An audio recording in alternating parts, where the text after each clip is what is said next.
Dr. Babasaheb Ambedkar Open University.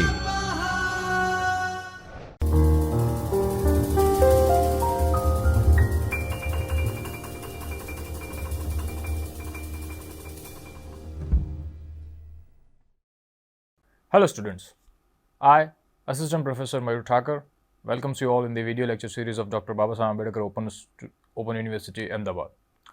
In today's lecture, we are going to discuss the very first unit of your paper 101, main English literature, and we are going to study following topics. The first one is objectives, introduction, why we study literature, then function of literature, qualities of good literature, appreciation of literary works, and the last one is check your progress, in which we will see what kind of questions can be asked from this unit. So, we'll start first with the objectives. So, in this unit, we shall discuss the function of literature and the objectives of studying the literature. We will discuss qualities of good literary works, then we learn how to read and appreciate literary works. We'll also look at practical examples of appreciation of literary pieces, poetry, and other literary texts briefly. We will also deal with the various critical approaches to appreciate literary works: sociological, biographical, formalist, feminist, psychoanalytical, archetypal, etc. Now, the very first question that comes into our mind, that why we are studying literature, what is the importance of literature in our life? So all these questions arise from our mind, then that all will be answered in today's session. We will see that how literature affects and also affects human life so importantly. Now, let's look at the introduction.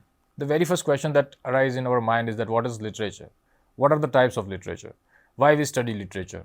What is the application of studying literature? So, we'll see one by one. Now, let's look at the first introduction. The term literature is derived from the Latin word litera, which referred only to written works, but this would be a very vague description of literature. However, everything in print or everything in a written format cannot be considered as literature in its true sense.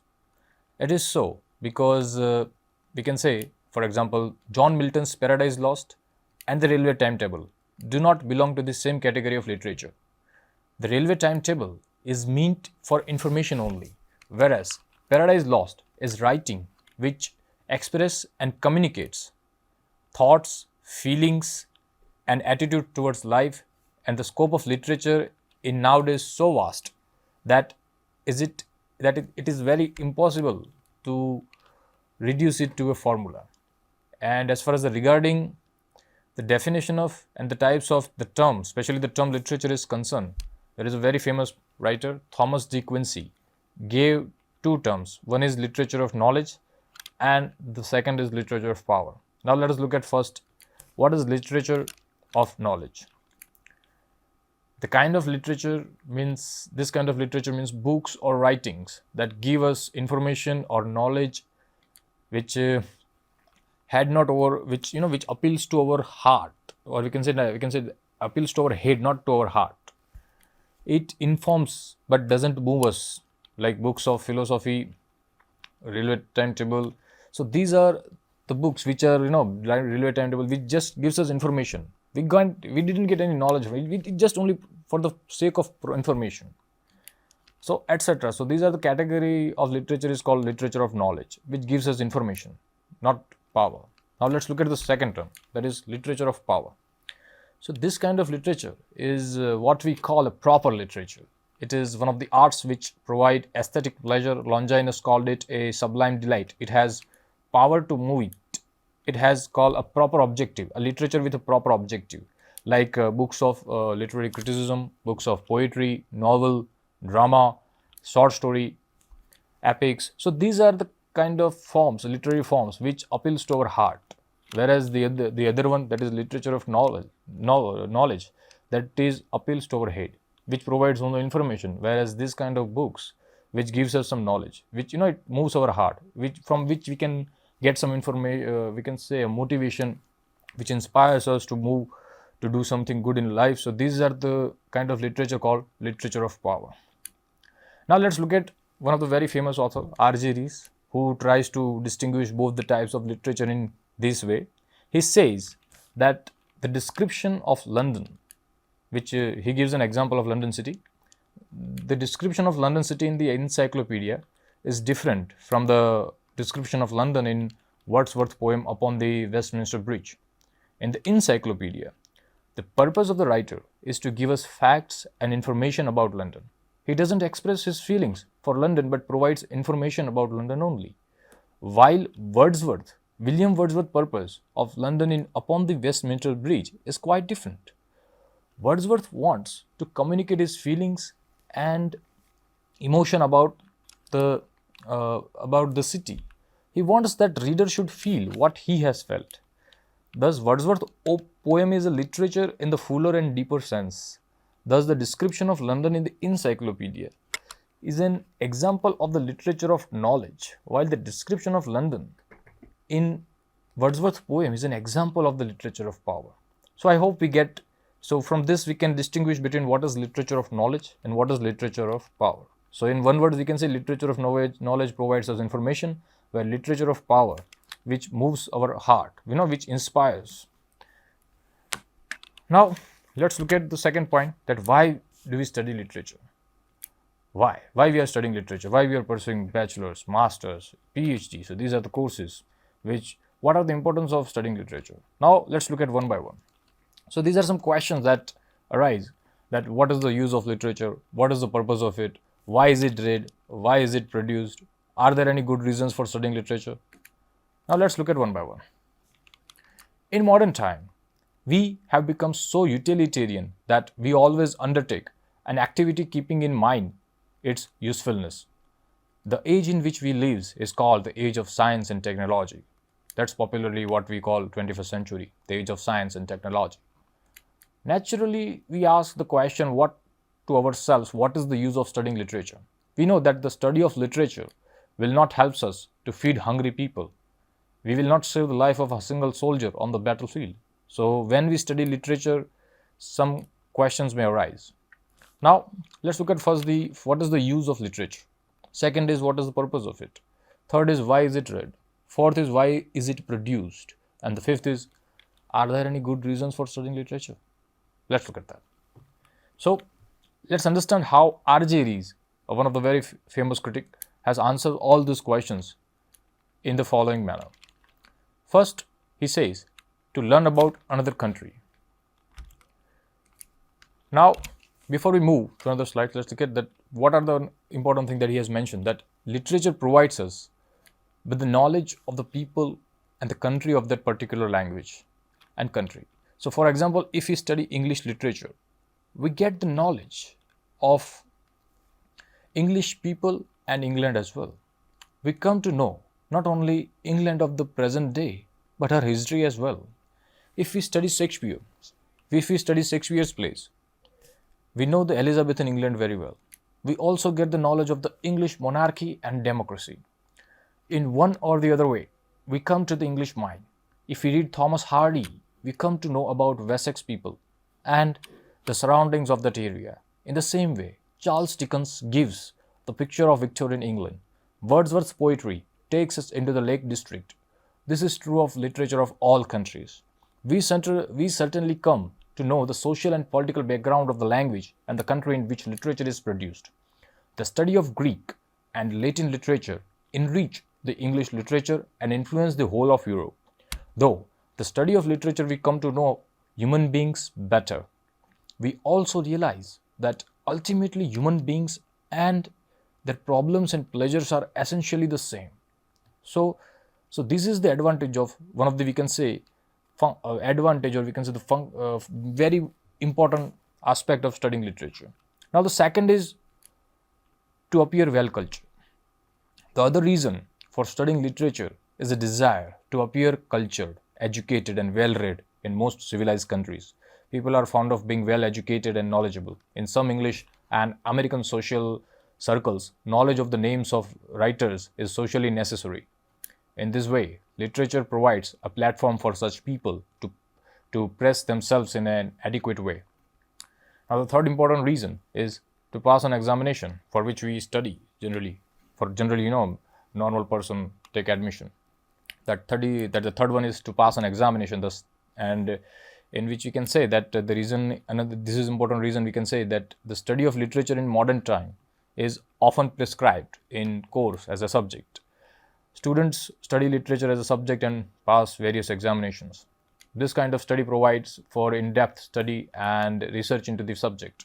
Very often, a student of literature studies it in a scientific manner. Unlike ordinary reader, he applies critical tools and passes judgments on merits or demerits of a particular work of art. And the fourth important reason, that is to please or to delight. When we read some good novel, many times it happens. When we read some good piece of literature, it pleases our mind. So that is also one other reason. So in which we can say one of the most important uses, or we can say the application of literature, is pleasure. It provides us pleasure. We derive enjoyment from literature. Millions of people get a great deal of pleasure from the reading. The student of literature also enjoys the study of literature because the nature of literature is primarily an aesthetic pleasure. The pleasure which derive from literature is of sublime nature. It gives us a glimpses of spiritual bliss. Sometimes people read so many short stories, novels, drama just for the sake of entertainment purpose. But the purpose of student, as we earlier discussed, to pass an exam. But the purpose for a scholar, the person who is doing the research on a particular work of text, that is different. So we all have our own purpose to read and study literature. Now the fifth is to instruct or to give moral education. The best reason for studying literature is to instruct ourselves. The knowledge of literature provides understanding of many other subjects. We can learn history, geography, political science, philosophy through literature. Many great people have learned many useful lessons by reading books. Thus, literature can certainly broaden our understanding of life, the world, and human nature. In fact, literature is something from which we get moral education. Sir Philip Sidney says, one of the very famous Elizabethan critic, says that by reading of the deeds of good and heroic man, we ourselves are led towards goodness and heroism. We cannot say that an artist is a moral teacher, but it is true that he often plays such a role. An artist has a keen perception and understanding of life. He often gives us the vision of life. He sometimes becomes a mediator between man and God. Milton, one of the very famous Puritan poet, said that his purpose was to justify the ways of God to man, as what he writes in Paradise Lost. Aristotle used to say, one of the very famous Greek critic, used to say that study of literature makes us better human beings. Now, the third important thing is the functions of literature, in which we are going to discuss that what are the mediums, expressions, that how literature interprets life, permanence and universality, imagination and reality. So these are some important functions that we are going to discuss. Now, the very first is medium.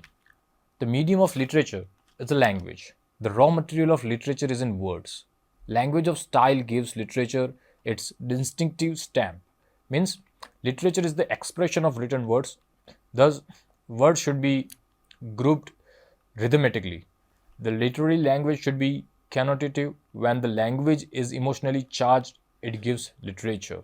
So these are the mediums. We can say the very important function of language, which plays an important role in developing any text. Like the second is expression. Now let's look at the expression. In expression, the literature expression communicates thoughts, feelings, and attitude towards life.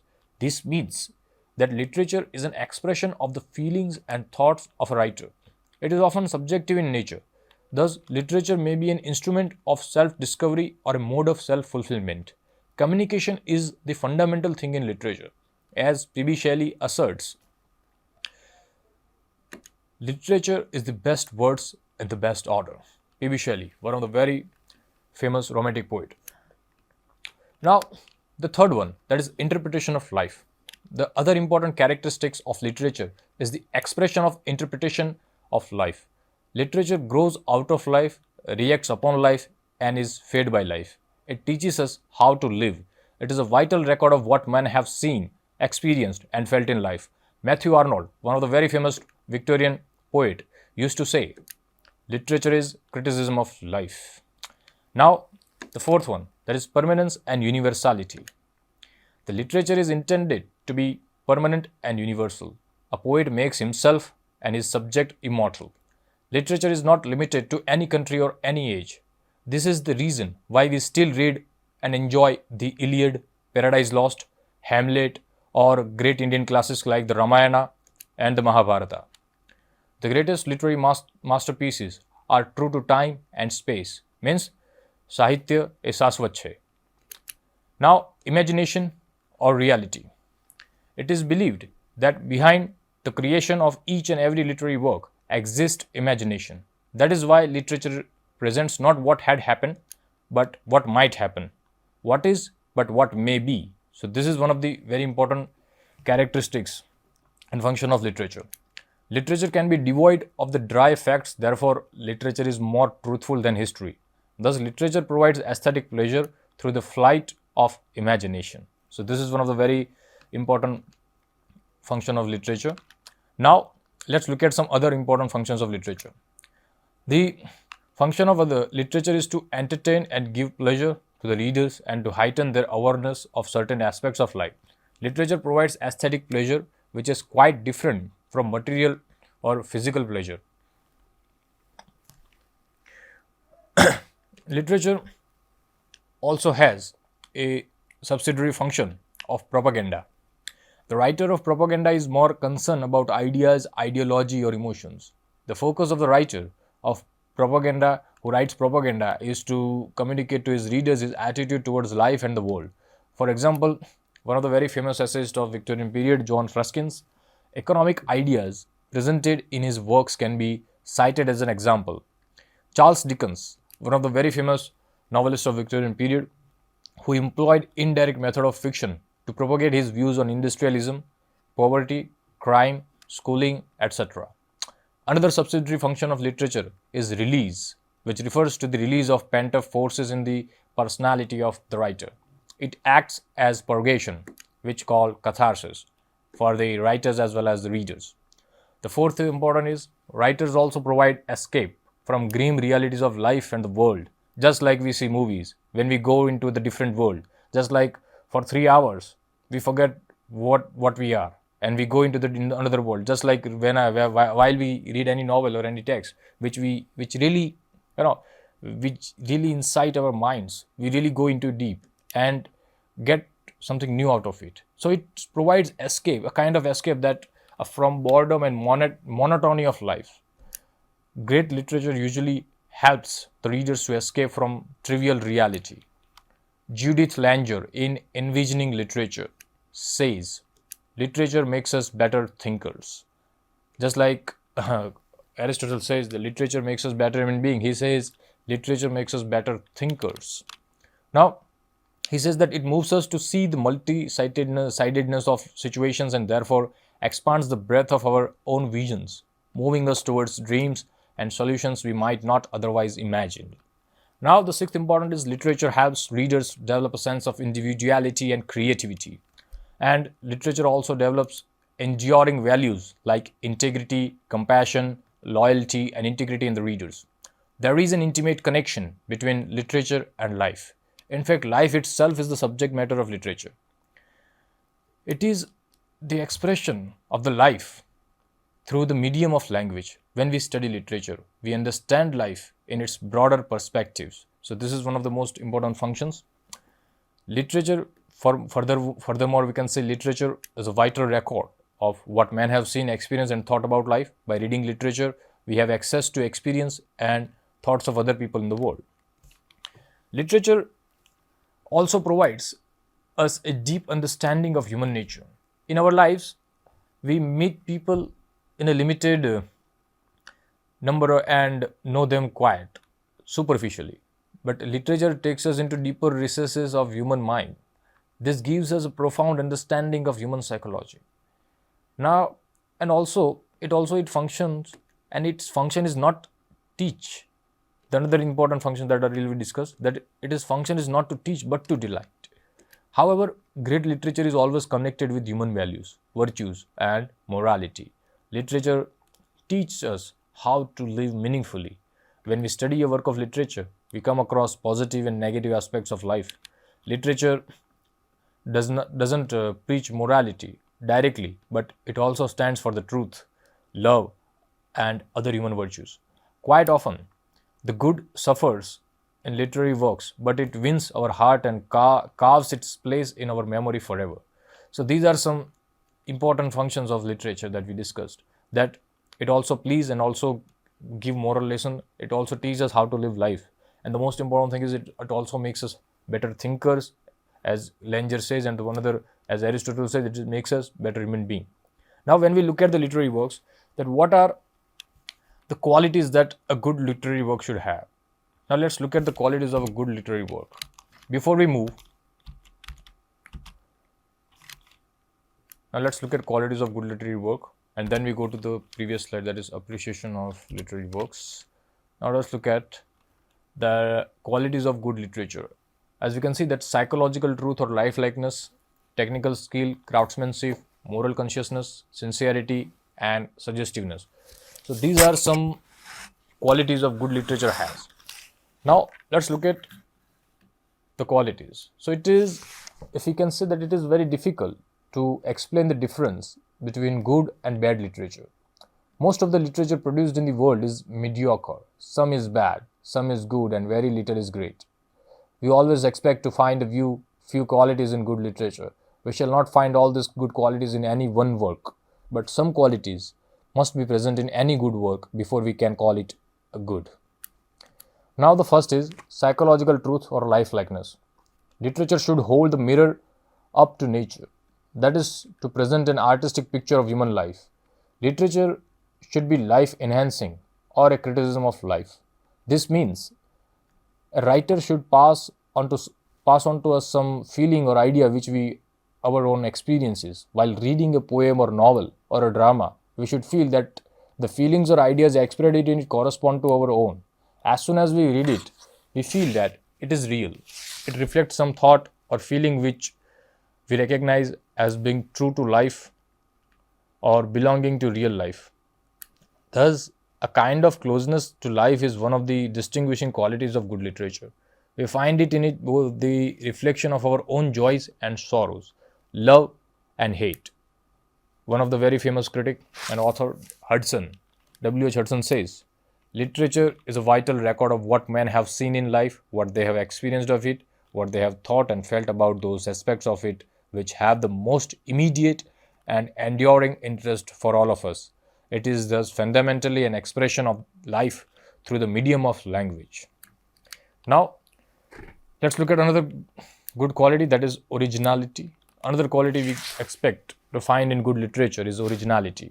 R.J. Rees says that no work of art can be original, true, and thorough.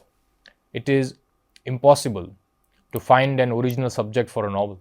The writers have already dealt with every imaginable human story or situation. Yet, the novelist may see an old story or an old idea in quite new light.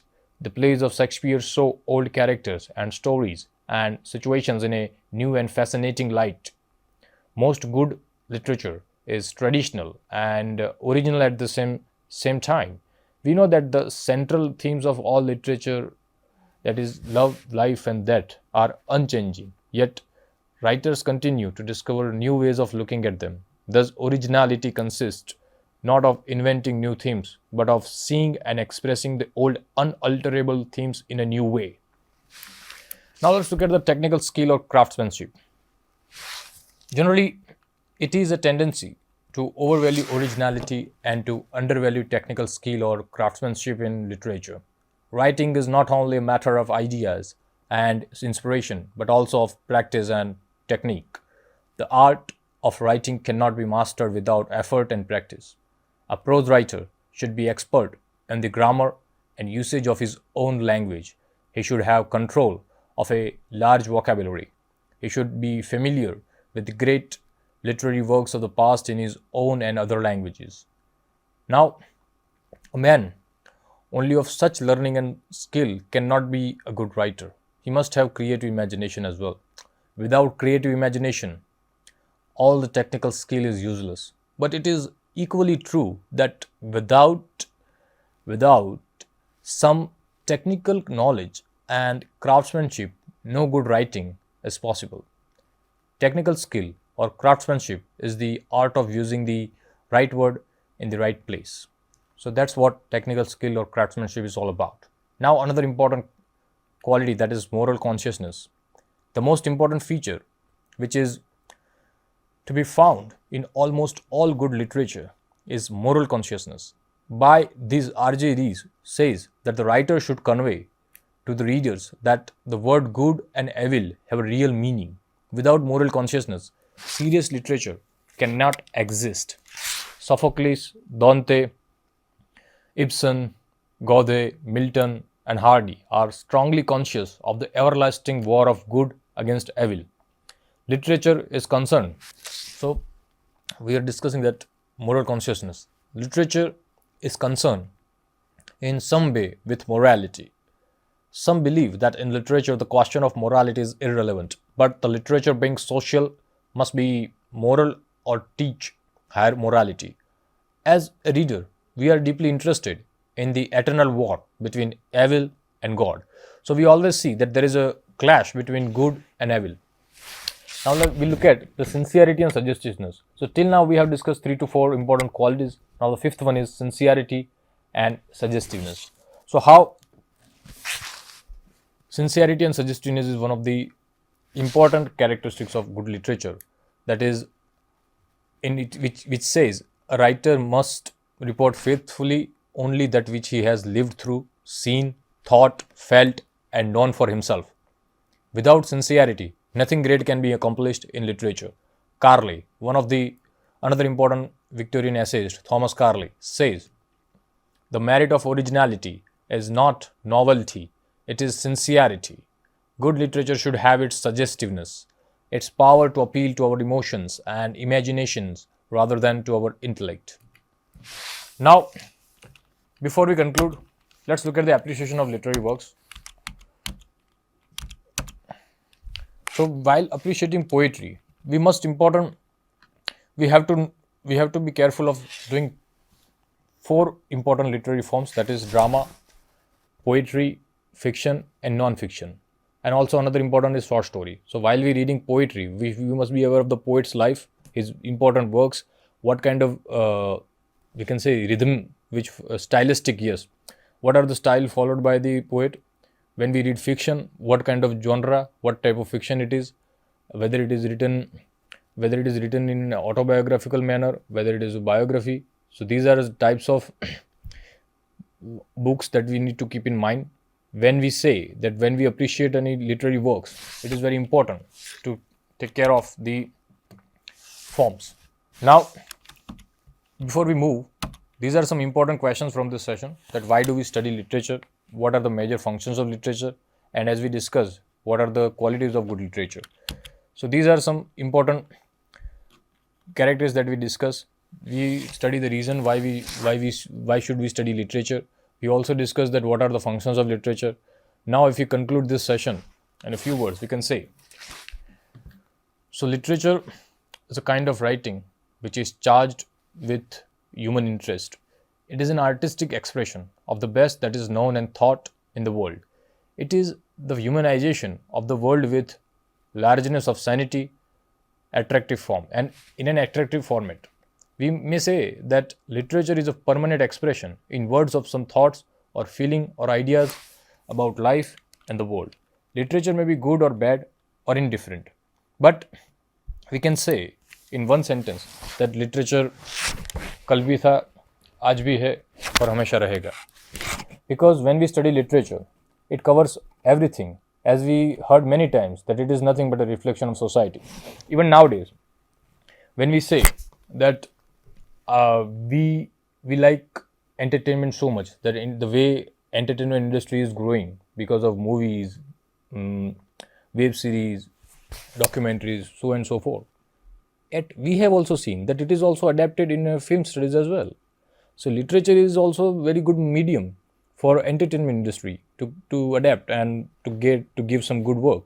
So we have seen all this in movies as well, not just in terms of reading, but when we watch some good piece of work on art on movies. So there are many writers popular, like for example, Shakespeare dramas has been adapted by so many directors in their movies. So it shows that it has its presence even today, though it's old, but it has its presence today. So thank you all for joining today's session. In today's session, we have discussed all the important aspects regarding literature, what is the function, why we study literature, what are the good qualities of literature, and why it is matters. And it always matters. Thank you.